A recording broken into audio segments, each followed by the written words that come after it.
Muy bien, siguiendo con los temas que nos interesan, ustedes ya investigaron el origen del Estado. ¿Cuál es el objetivo? Más que todo, pues comprender la, la forma o según las teorías que tienen varias personas o grupo de personas, ¿verdad? Porque al hablar de un origen de algo siempre van a existir diferentes puntos de vista. Algunos piensan de una forma, otros piensan de otra, y en fin, llegando a un punto determinado y llegando a una conclusión, ¿verdad?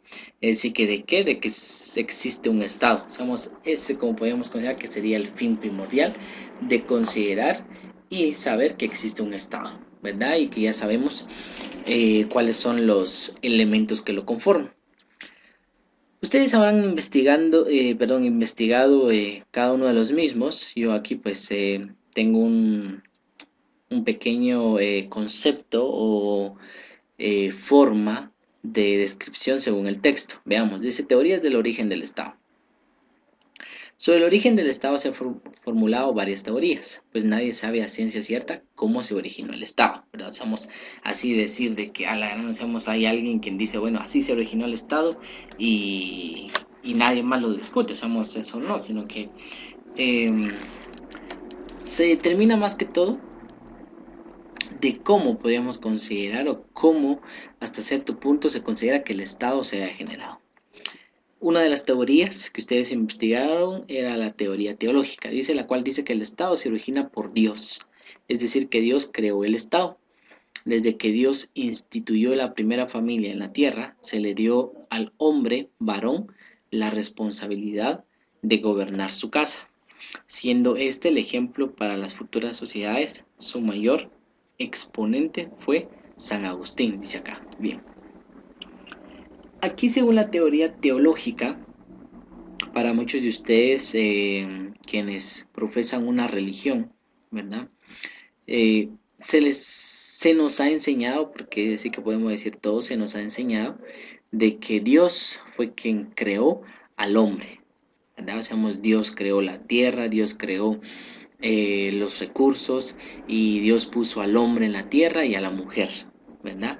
Dejando al hombre, como dice ahí, como responsable de poder gobernar su casa. Sabemos que la cabeza del hogar o de la casa, como bien se nos enseña, y que de esa forma tiene la responsabilidad de poder administrar, ¿verdad? O más que todo tener esa potestad de gobernar eh, dentro en este caso, de hablar de la casa, ¿verdad?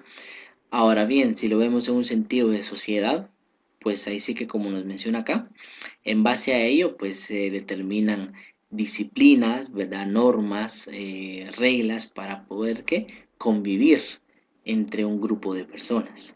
Sí, entonces esa es la teoría teológica, de que considera que Dios fue quien dio el origen al Estado. ¿Sí? Aparte de eso, también podemos identificar que Dios fue quien creó o estipuló más que todo mandamientos, ¿verdad? O formas o reglas de vida también. eh, para como, en este caso, como les digo, para poder tener una convivencia en la sociedad.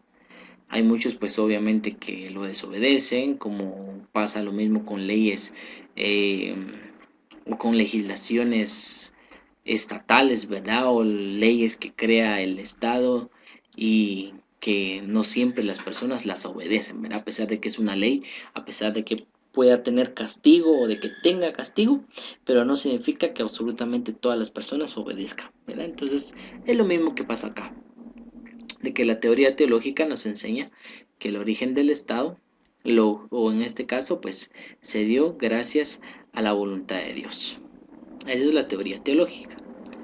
Veamos otras teorías.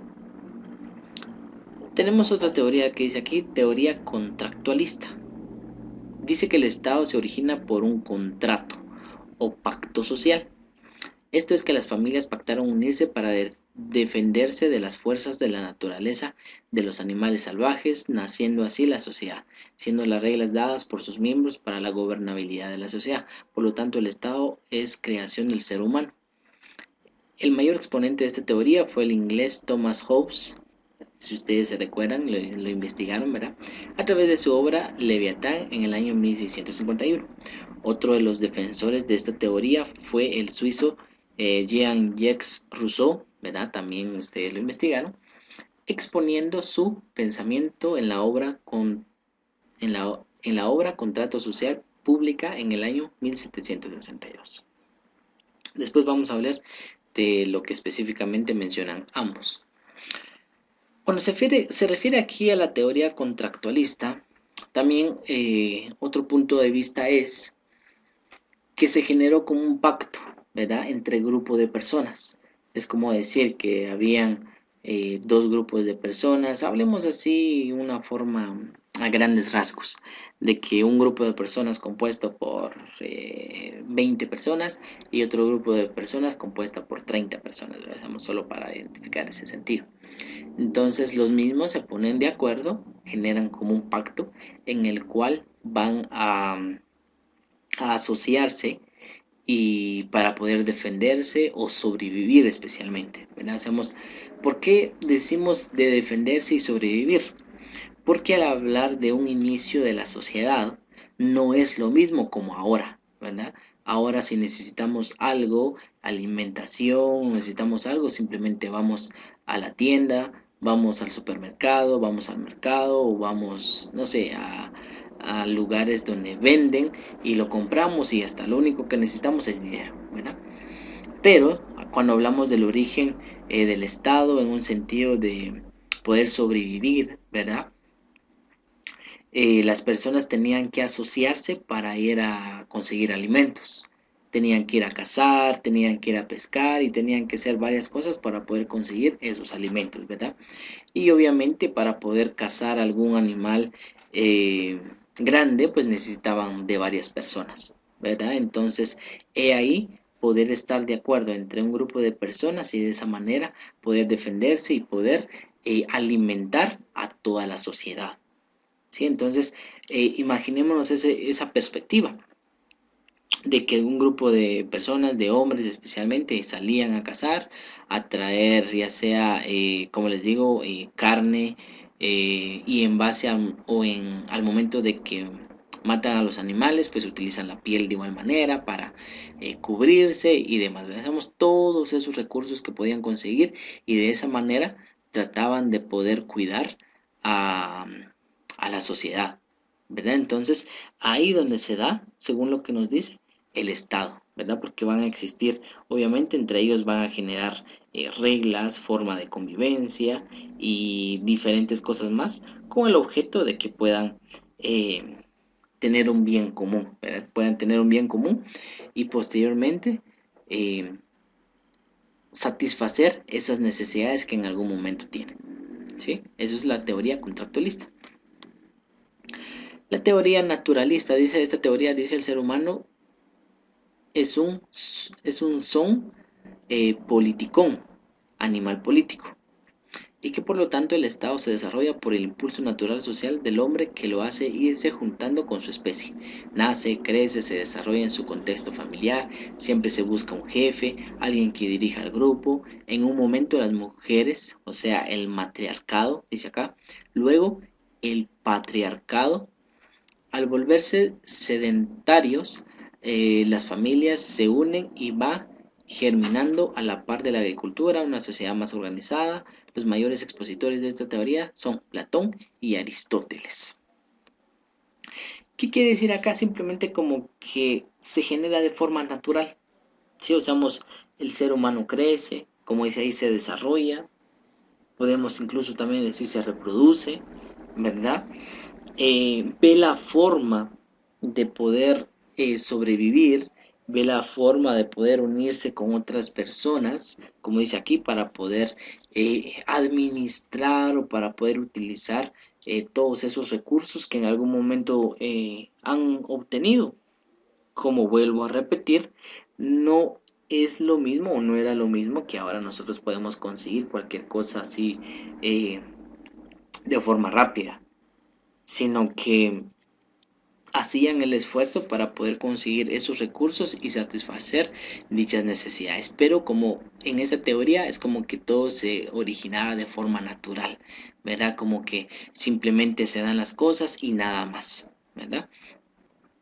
Esa es la teoría naturalista. La 3 dice teoría organicista. Dice que la sociedad es producto de la evolución histórica y que el Estado es solo una consecuencia o reflejo de esa evolución. El mayor expositor de esta teoría es Herbert Spencer, dice acá.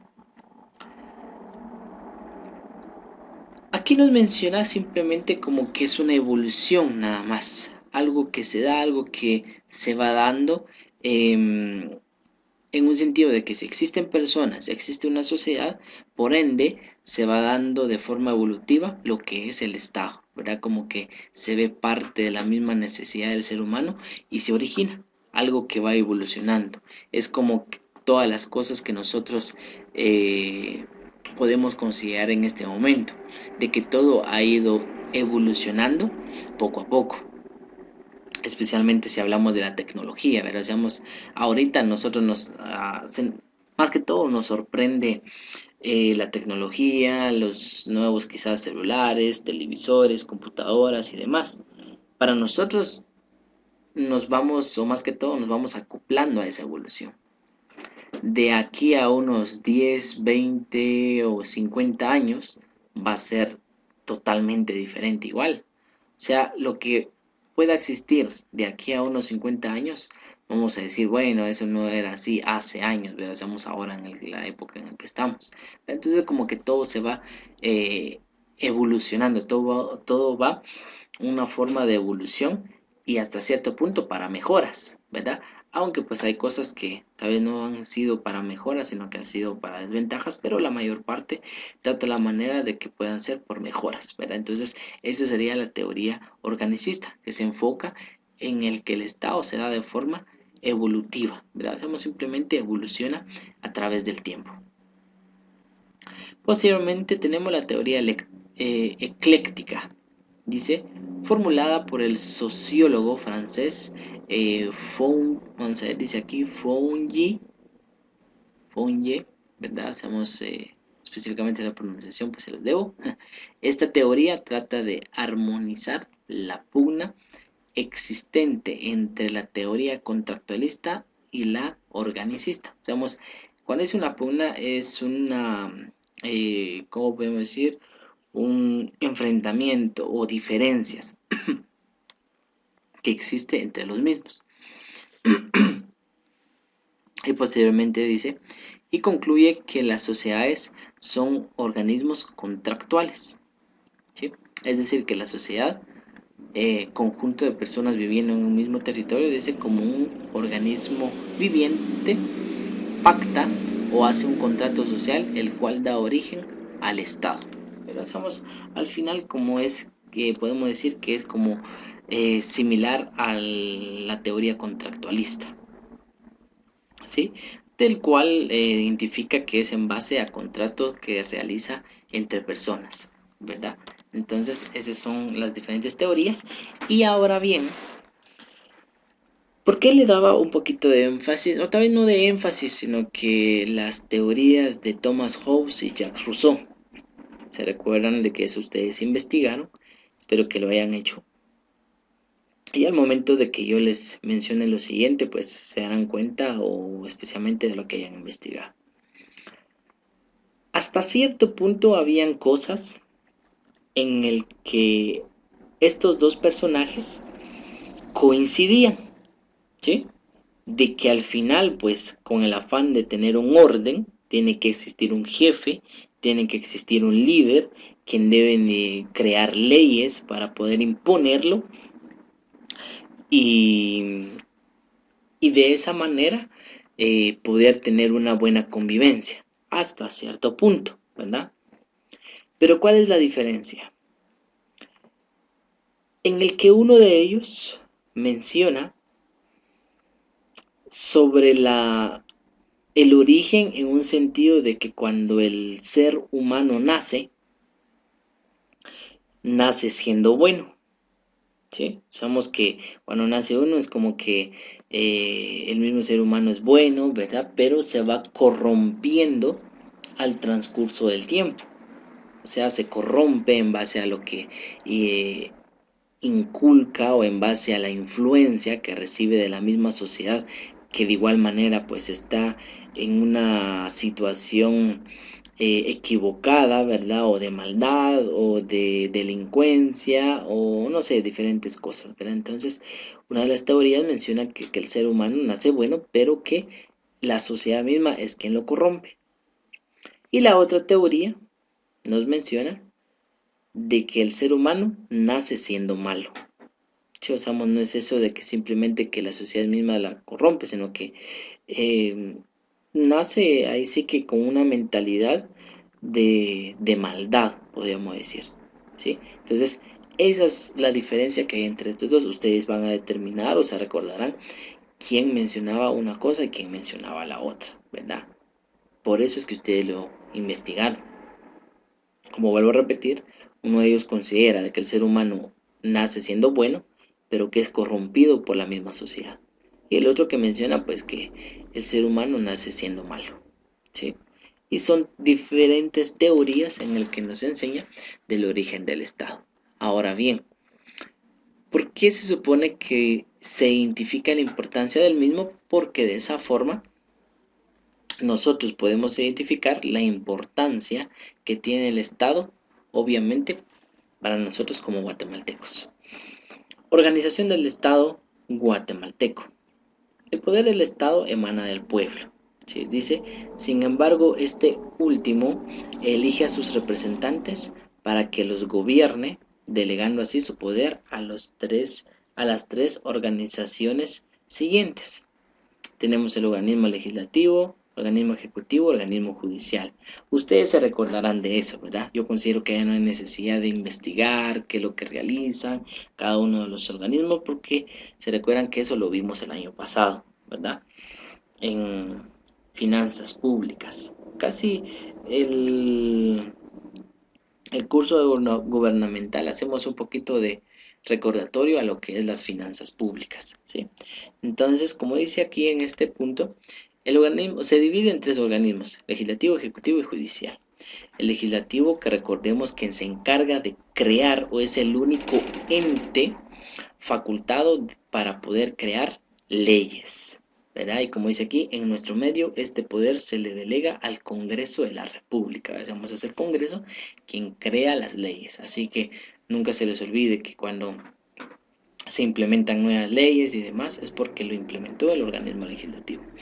El organismo ejecutivo, como bien sabemos, está compuesto por las autoridades competentes, que en este caso está el presidente, vicepresidente y ministros del Estado, ¿verdad? Quienes se enfocan más que todo de administrar los recursos que posee nuestro país de Guatemala, eh, tratando la manera de darle un buen uso al mismo, ¿verdad? Y de esa forma pues satisfacer las distintas necesidades que presenta nuestro país. Organismo judicial, ¿sí? Quien se encarga de impartir justicia, como dice ahí, judicial, y pues el mismo se encarga de impartir justicia. Recordemos que está compuesto por los diferentes abogados, bueno, igual, o juristas, ¿verdad? Jueces, y pues que se encargan de poder implementar y aplicar las leyes, ¿verdad? Para poder llegar a un punto de decir que hay justicia, ¿verdad? Bien. Mencionamos que entre cada uno de los elementos existe lo que es el gobierno, ¿sí? Una definición rápida nos menciona que el gobierno es una entidad la cual tiene a su cargo la dirección, funcionamiento del Estado. El Estado en acción y las personas encargadas de dirigirlo. En este amplio sentido, gobierno equivale a decir gestión político administrativo de la comunidad. Así serían actos de gobierno, tanto los del Poder Legislativo, o sea, los parlamentos, el Congreso, como cualquier acto del Poder Judicial o del Ejecutivo. Ello expresa el carácter general y objetivo del fenómeno de la conducción y administración de las grandes comunidades clasistas y de sus intereses. ¿Qué comprendemos acá? que simplemente el gobierno, ¿sí?, se encarga de poder administrar lo que pueda existir para el país y tomar decisiones sumamente importantes. He ahí, por ejemplo, el año pasado, ¿verdad?, con la situación de la enfermedad, el gobierno, a través del presidente de la República, pues determinaba, estipulaba pautas, am, mencionaba qué es lo que se iba a respetar, horarios de igual manera, ¿verdad? Si habían toques de queda y en fin, velaba, ¿verdad? O trataba a la manera de velar de que el país de Guatemala no sufriera demasiado la enfermedad que estábamos viviendo, ¿sí? O que estamos incluso viviendo aún porque no se ha acabado. Por esa misma razón, pues estamos recibiendo las clases de esta forma, ¿verdad? Pero eso no quita de que nosotros pues dejamos de aprender, ¿verdad? Al contrario, nos seguimos preparando para comprender cada uno de los temas que son sumamente importantes. La Constitución política hace énfasis de que el sistema de gobierno de la República de Guatemala es republicano, democrático y representativo, ¿sí? Seamos, ¿cómo está compuesto, cómo se supone que es el sistema de gobierno de Guatemala? Como dice aquí, nunca se nos olvide, dice que el sistema de gobierno de la República de Guatemala es republicano, democrático y representativo. Eso es muy importante, incluso vamos a ver a qué se refiere con esos tres términos. Republicano, dice que de la República, forma de gobierno representativo en el que el poder reside en el pueblo, personificado este por un presidente elegido por una nación o sus representantes.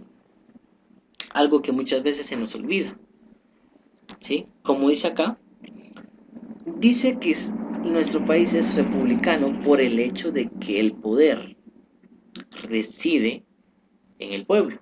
Si usamos el poder lo tiene el pueblo, pero que está representado, ¿sí? O que más que todo está personificado, como lo dice ahí, seamos como que hemos delegado a una persona esa potestad, o sea, la facultad o potestad que tiene el pueblo se ha personificado en una persona, que en este caso es el presidente de la República, ¿verdad? Quien toma las diferentes decisiones aparentemente para beneficio del país. Digo aparentemente porque muchas veces quizás toma decisiones simplemente para beneficio de los funcionarios, que pues tristemente se da, ¿verdad? Democrático, o sea, de democracia. Dice sistema político basado en el reconocimiento del principio de que toda autoridad emana del pueblo, ¿verdad? Y que se caracteriza por la participación de éste en la administración del Estado, garantiza la libertad básica de individuos, expresión, reunión, asociación, así como la libre efectividad de la libre elección para los cargos del gobierno y la posibilidad de control por parte del pueblo de la gestión gubernativa. Democracia, ¿verdad? Hacemos al hablar de democracia, a grande rasgo, yo sé que lo hemos escuchado, lo hemos visto, de que Guatemala es democrático, ¿verdad? ¿Por qué? Porque el pueblo es quien elige a sus gobernantes. Que pues, si lo vemos a profundidad, diríamos que no es así, ¿sí?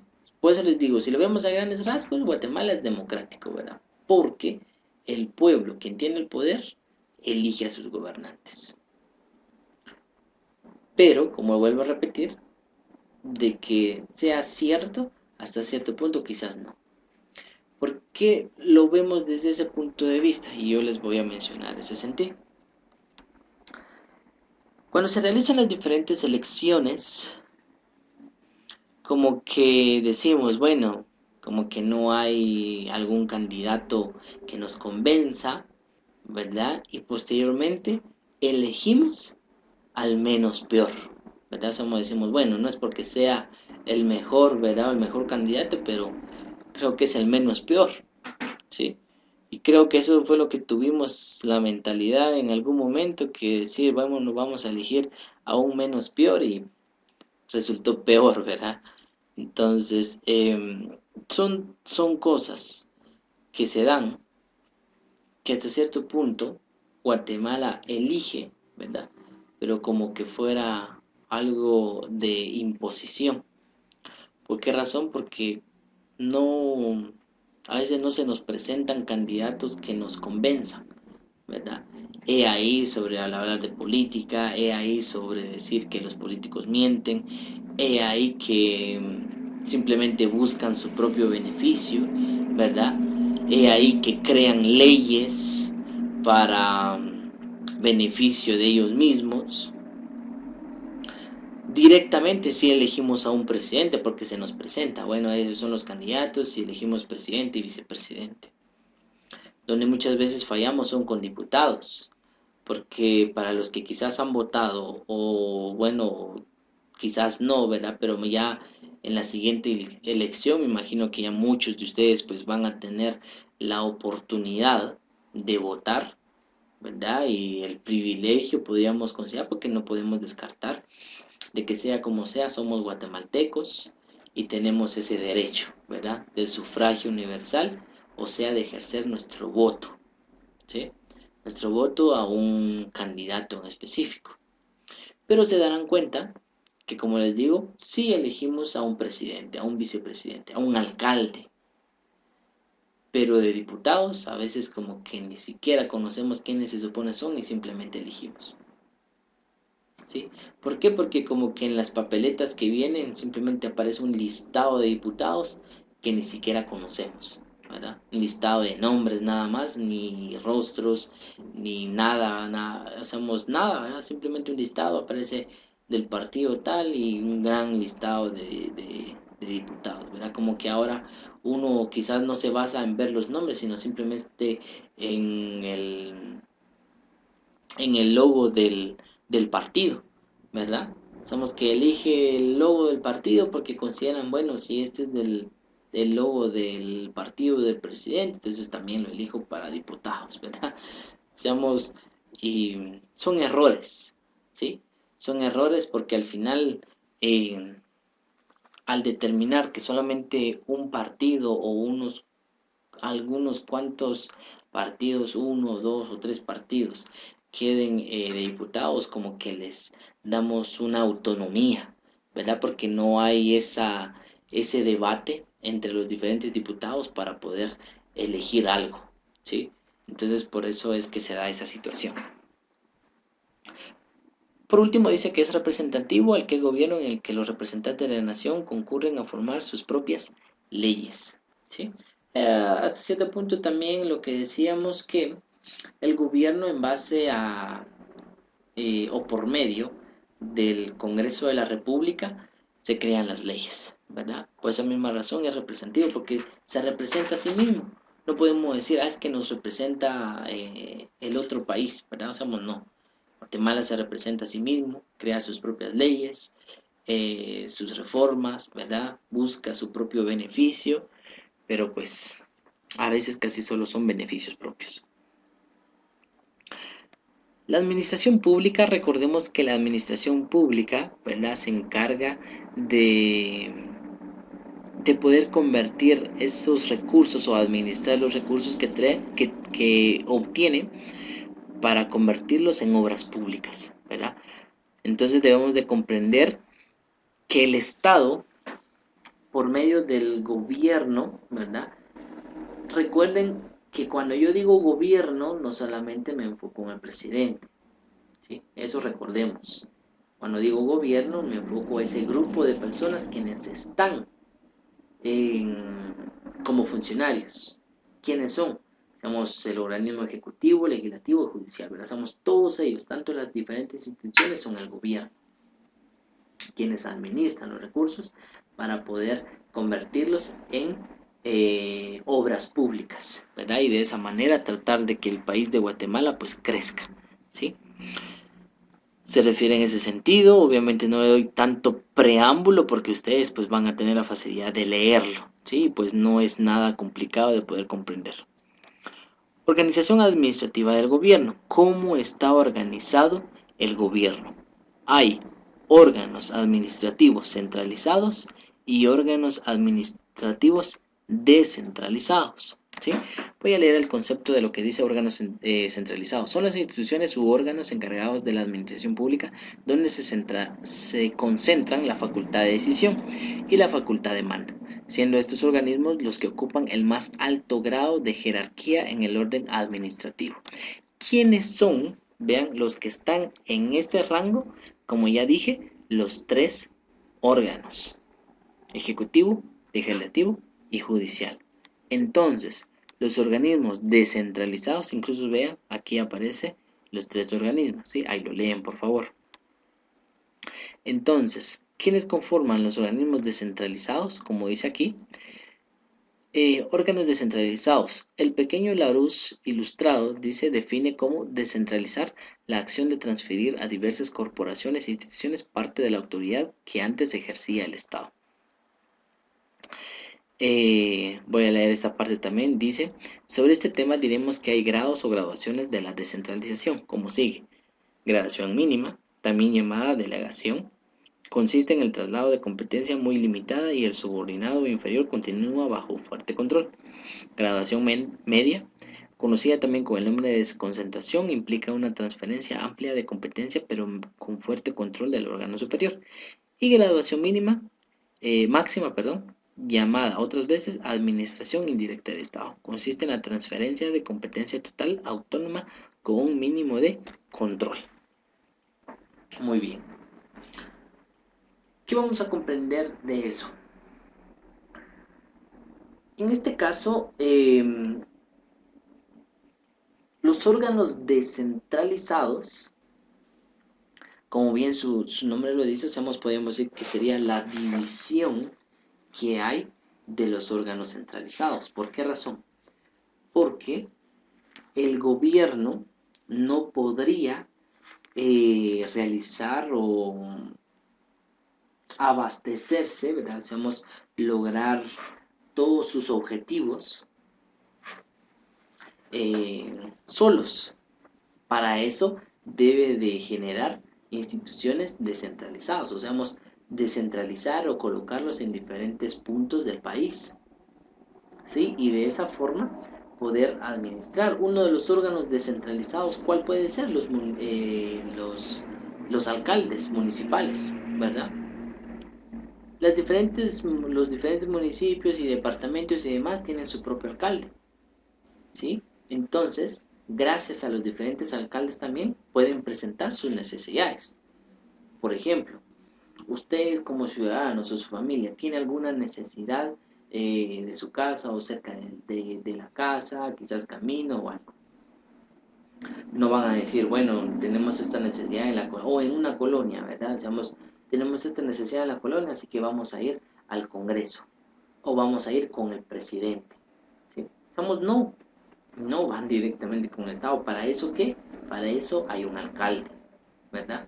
Para eso hay un consejo de alcalde o hay un grupo de personas quienes están ahí, quienes eh, se encargan o velan para presentar los diferentes proyectos y presentar las necesidades que hay en el municipio. ¿Sí? Entonces, eso es lo que debemos de comprender. Cuando decimos los órganos descentralizados, es esa descentralización o repartición de facultades, ¿sí? Para que posteriormente las diferentes personas quienes tienen la potestad puedan tomar decisiones, ¿de acuerdo? Entonces, a eso es lo que se refiere con respecto a los órganos centralizados y descentralizados. Aquí una pequeña clasificación de instituciones del sector público, ¿sí? Entonces ustedes pueden leer esta parte, estudiarlo, ¿verdad? Porque les va a ayudar más adelante.